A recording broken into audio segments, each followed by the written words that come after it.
Driving, looking through the rearview mirror, but I knew where the road was. I knew exactly where the road was. It was the same road. It didn't change very much, and I could pretty much steer through looking backwards. And it got very comfortable, and the business was doing very well. Things were changing around me.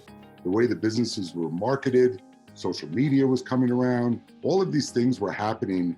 Labor costs were going up, food costs were rising, and all of a sudden my ability just to shoot from the hip and still have my numbers hit were no longer happening. And I was saying, listen, it's really hard. I'm a veteran and I am lost, I'm confused, and I'm depressed about it. Frankly, Bob and his brother were a godsend because they got me back on track. They knew exactly the language I was talking in terms of apples to apples restaurant. I was able to get back into controlling where I was going by looking forward because the landscape had changed so dramatically over the last 4 to 8 years. And so I started doing budgeting again with Bob's help. And we just started pulling in the reins on spending.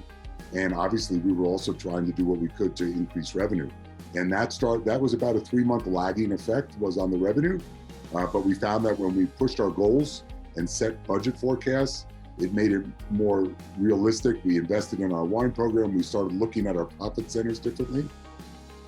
He pushed me to produce the data. Once I produced the data, he and I would get together on calls and go over it and set targets. And all of a sudden, I was able to start doing the forecasting that I did 20 years ago, but do it in a smart, different way.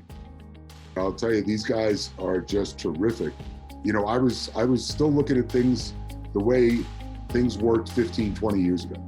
And that's just not the world we live in today.